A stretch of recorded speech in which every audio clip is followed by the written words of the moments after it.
Pessoal, vamos lá. Então, continuando aqui o nosso assunto, né? A gente está falando de máquinas de estados finitos. Hoje a gente vai falar de simplificação de máquinas de estados, né? Acontece que, eventualmente, quando a gente modela um problema usando máquinas de estados, a gente chega a máquinas que podem ser simplificadas. E o que é uma máquina que pode ser simplificada? É uma máquina mais simples, né? Normalmente com um número menor de estados, onde para a mesma sequência de entrada, eu tenho a mesma sequência de saída, tá? Então, às vezes eu consigo projetar máquinas que têm o mesmo comportamento, a mesma relação, né, entrada e saída, com um número menor de estados, um número menor de transições, né? Então, isso é desejável, porque isso torna a implementação posterior em circuito digital muito mais simples, tá? E a gente vai ver aqui duas formas de fazer simplificação, tá? A primeira forma é um método que chama inspeção. É muito simples, na verdade é um método muito intuitivo, né? Se você tem dois estados que são equivalentes, que têm as mesmas saídas para as mesmas entradas, tá? A gente simplesmente pode excluir um deles, né, e substituir o que foi excluído pelo outro, tá? Então, basta a gente inspecionar a tabela e ver se tem, se existem, né, estados que são idênticos, né, em termos de entradas e saídas, tá?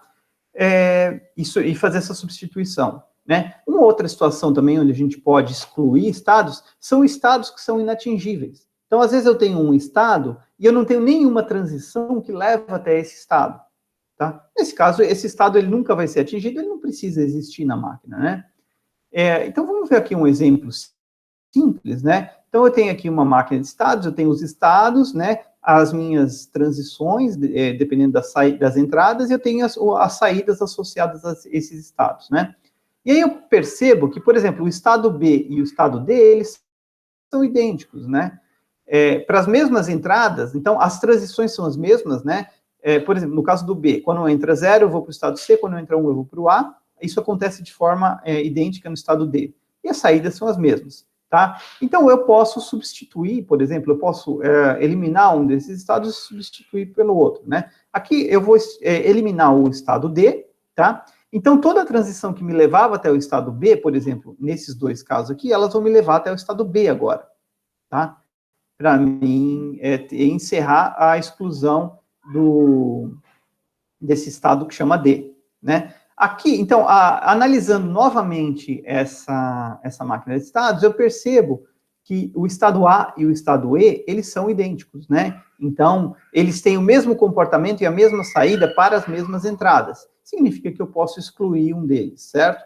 E, nesse caso, o estado E, ele também não é atingível por nenhum outro estado.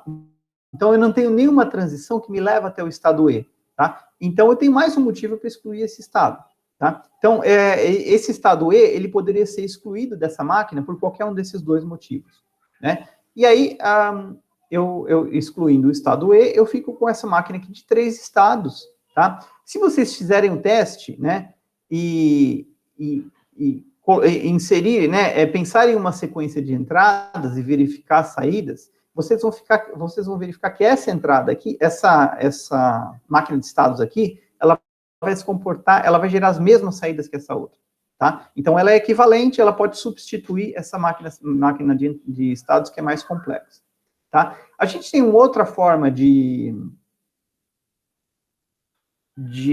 fazer a simplificação, é um pouquinho mais sofisticada, mas ela consegue simplificar situações que a outra máquina, que é o método anterior, não conseguia. Tá? Então, a ideia é, inicialmente, a gente particiona os estados em grupos, de acordo com as suas saídas. Tá? Eu vou olhar para as saídas, né, e vou agrupar os estados que têm as mesmas saídas, certo? Aí, eu refaço a tabela de transição, né, usando esses grupos, tá? Então, em vez de usar uma transição para um estado, como eu agrupei os estados, eu vou fazer a transição para os grupos, tá?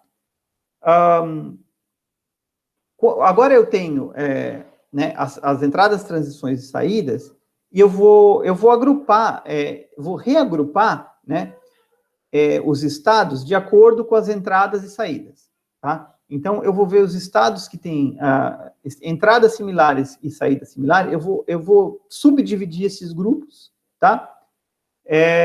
Vou continuar fazendo esse processo. Eu volto para o item 2, né? Que eu refaço a tabela usando os grupos, e eu vou fazendo continuamente até que eu não consiga mais dividir os grupos, tá? Quando eu não conseguir mais dividir os grupos, então eu posso transformar todos os elementos de um grupo por uma única entrada na tabela. Então, vamos supor que tem um grupo com 3 entradas, 3 estados. Eu posso substituir esses 3 estados por um único estado e sigo adiante. Tá? Vamos ver isso, vamos ver um exemplo para deixar mais claro. Tá? Aqui eu tenho uma máquina de estados com 5 estados, né? E a primeira coisa que eu vou fazer é agrupar os estados de acordo com as saídas, né? Então, eu já fiz isso aqui usando essas cores aqui, tá? Então, eu tenho esse estado C, ele é o único estado, né, onde tem uma saída diferente, ele vai ser o meu estado vermelho, tá? Todos os outros estados com saída 0, eles vão ser os estados azuis, ok? Na próxima fase, eu vou propagar esses grupos, que são caracterizados pelas cores, para o resto da tabela, né, para as transições aqui. Então, a minha tabela, ela vai ficar desse jeito. Eu não mudei nada, eu literalmente só colori aqui as transições usando a divisão de grupos que eu fiz aqui anteriormente. Na prática, eu peguei o C, né, e transformei, e como ele está em outro grupo, eu coloquei outra cor nele, mas a tabela é a mesma.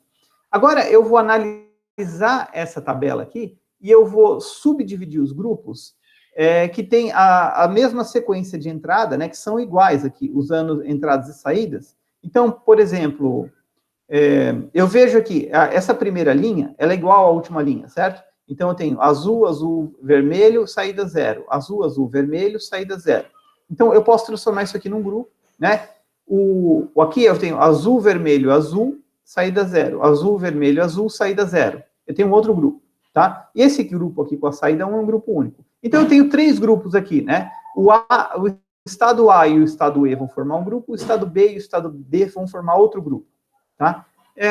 Para facilitar, eu chamei o grupo formado pelo estado A e pelo estado E de grupo verde, né? E esse grupo B e o D permaneceu como grupo azul, tá? Então, eu criei esse novo grupo aqui, que é o grupo verde, tá?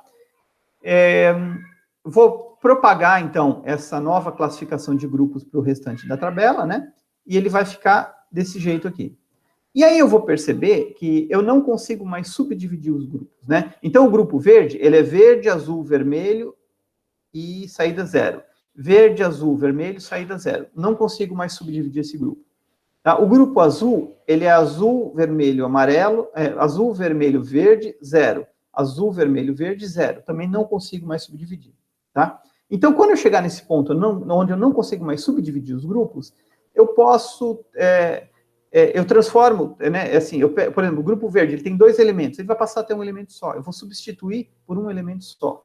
O grupo azul tem 2 elementos, eu vou substituir todos os elementos desse grupo por um único elemento, tá? E aí vai ficar desse jeito, né? Então, o grupo verde vai ser representado pelo A, né? O grupo azul vai ser representado pelo D, tá? E aqui, no caso, eu tenho o C, né, que me levava até o D, ele vai me levar até o B, que é o representante do grupo azul, tá? Tem aqui uma outra tabela, né? E para vocês fazerem, então fica como exercício essa tabela. A gente corrige na aula de exercícios, ok?